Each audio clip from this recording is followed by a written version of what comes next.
Eu sou Ângela Dalben, sou pedagoga, trabalhei muitos anos, mais de 13 anos em escola pública, municipal e estadual aqui em Belo Horizonte e fui para a universidade lecionar a didática e a prática de ensino.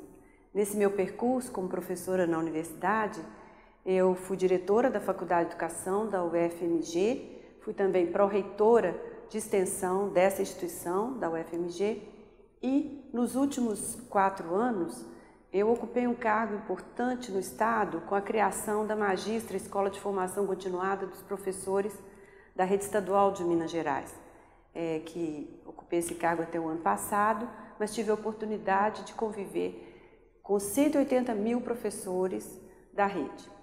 Então eu estou colocando aqui esse campo, para esse campo de atuação minha, justamente para começar uma conversa importante, que é a grande importância da didática hoje na formação do professor.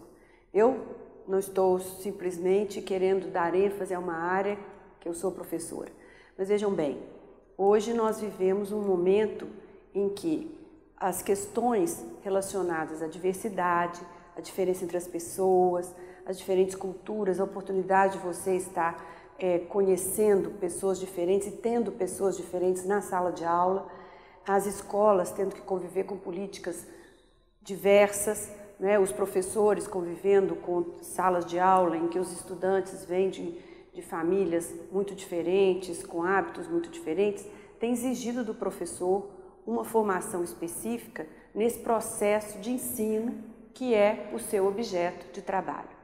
Então, nessa perspectiva, falar um pouco da didática é muito importante porque é uma das áreas mais antigas da educação, quer dizer, a primeira pessoa que falou em didática e cunhou essa palavra foi Comênios, no século XVII, então é uma área antiga, mas é uma área que pelo fato de ao longo dos anos, os períodos históricos todos que nós convivemos, ela vem sendo às vezes desgastada ou confundida com outros aspectos que, na verdade, não a colocam como centralidade.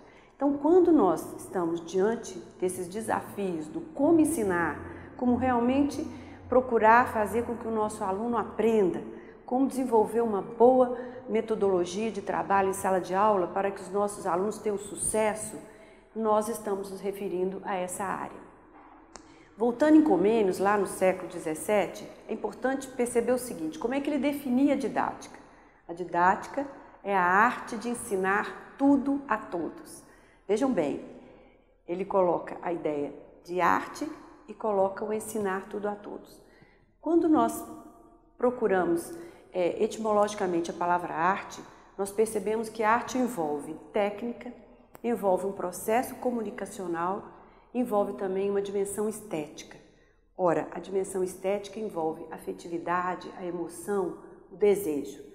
Quando nós pensamos nesses 3 aspectos que Comênios trabalha para definir a didática, ele também coloca como arte, mas que envolve ensinar tudo a todos. Comênios já traz no século XVII a importância da dimensão política da didática. Então, a arte de ensinar tudo a todos significa que num processo de ensino você faz escolhas também relacionadas à dimensão política. Ora, ao longo dos anos, nos períodos históricos, nós percebemos que essa didática foi se modificando a partir de como os contextos foram interferindo nesse processo de construção desse ensino. Então, nós vamos ter paradigmas, abordagens, formas de pensar a sala de aula e a relação pedagógica professor-aluno-conhecimento. Outro fator importante para se pensar o ensino e pensar a sala de aula é pensar nessa categoria relação pedagógica. A relação pedagógica é, na verdade, um vínculo de sentidos e significados que se estabelece entre 2 pessoas, entre 2 partes. Então, um vínculo ensino e aprendizagem, com um sentido e com, na verdade, um conteúdo que perpassa essa interação. Vejam bem, eu estou abordando essa questão porque na sala de aula é fundamental que o professor pense quem são esses estudantes que estão ali colocados e que vão estabelecer uma relação importante com o professor a partir de definições claras a respeito do seu processo de ensino, daquilo que está ali definido como objetivo da interação.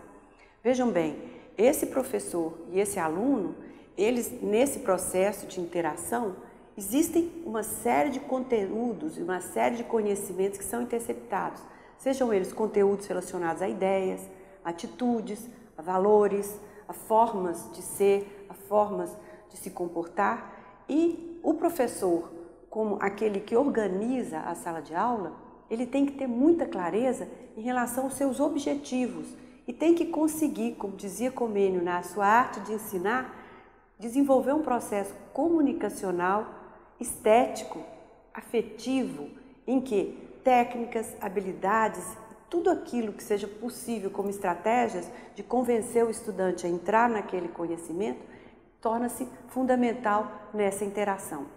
Nós vamos observar ao longo dos anos que a didática, por vezes, ela ficou sendo colocada para escanteio, não sendo o foco dessa organização da sala de aula, porque períodos históricos, por vezes, deram maior centralidade aos objetivos, ou técnicas, ou mesmo materiais didáticos, ou metodologias que faziam com que o professor ficasse um pouco perdido, sem saber como aplicá-las ou se havia possibilidade de aplicá-las. Nessa perspectiva, nesse momento, o que a gente pode dizer é o seguinte: nós temos todo um campo de conhecimento que nos oferece uma série de possibilidades para trabalharmos bem a sala de aula. Torna-se fundamental ao professor ter clareza do seu papel, mas torna-se fundamental também que esse professor pense que ele é um profissional. E como profissional, ele precisa dar conta do seu trabalho que acontece em sala de aula, acontece na escola, acontece no seu grupo de pares, acontece também na relação com as famílias desses estudantes com os quais ele trabalha. Nessa perspectiva, torna-se muito importante nesse momento histórico que nós estamos vivendo, na contemporaneidade, em que as tecnologias da comunicação e informação estão disponíveis, em que os processos de globalização nos permitem ter acesso ao conhecimento, em que os direitos dos sujeitos que são diferentes, que são diversos, que vêm de culturas diferentes, também estão postos na sala de aula como perspectivas importantes. Então, o professor, como profissional do ensino, ele tem que buscar as formas para que ele possa organizar o seu trabalho. Quando falamos de didática, nós falamos de planejamento, objetivos, relação professor-aluno, falamos de métodos de ensino, de técnicas e estratégias de ensino e falamos de avaliação. Quando falamos de avaliação, nós falamos exatamente naquele olhar reflexivo em que se debruça sobre o nosso trabalho e nós perguntamos: demos conta de fazer o que desejávamos? Estamos conseguindo fazer com que o nosso aluno aprenda? Estamos, na verdade, utilizando as melhores estratégias para que esse aluno consiga chegar com sucesso ao processo de escolarização? E, nesse sentido, cumpre voltar nessa produção histórica, porque quando pensamos numa abordagem tradicional, por exemplo, a ênfase era dada no conteúdo. Ora, que conteúdo é esse que nós estamos trabalhando? É um conteúdo importante que está relacionado a quê? A uma cultura genérica da humanidade? Ou tem a ver com uma cultura específica? Por que será que o nosso aluno não está aprendendo? Tem a ver com o interesse dele? Porque não está havendo um sentido e significado? Então vamos pensar, por exemplo, no que foi produzido numa relação escola-novista, em que o lugar do aluno, em que o lugar em que o aluno tinha um papel importante, ativo na sala de aula, seja retornado? Será que a questão está na estratégia que eu estou usando? Então vamos buscar na história, né, as diferentes estratégias e técnicas didáticas que já foram desenvolvidas. E hoje, mais do que nunca, as tecnologias da informação, as redes sociais, nos permitem desenvolver processos importantes de organização desse conhecimento. Então, é papel do professor estar dentro desse grupo de estudantes, estabelecer uma relação forte, bem situada, em que ele seja uma pessoa ouvida, uma pessoa querida, pensando lá no Comênios uma pessoa que esteticamente desenvolve vínculos de sentido e significado e que sabe comunicar e que sabe fazer com que as pessoas busquem o que ele está falando.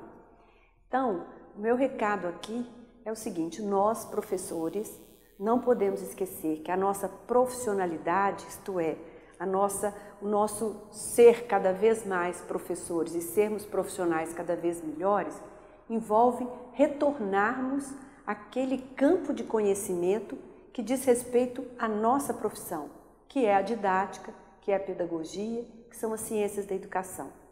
Hoje, mais do que nunca, ser professor é se considerar um profissional que tem um grande desafio a ser enfrentado: a construção de uma sala de aula em que todos tenham voz, que todos tenham o direito a se apresentarem como pessoas que buscam o conhecimento e que desejam apresentar o que sabem, os seus próprios saberes, e que esse vínculo professor-aluno se torne um vínculo efetivo de busca cada vez maior pelo conhecimento e pela aprendizagem.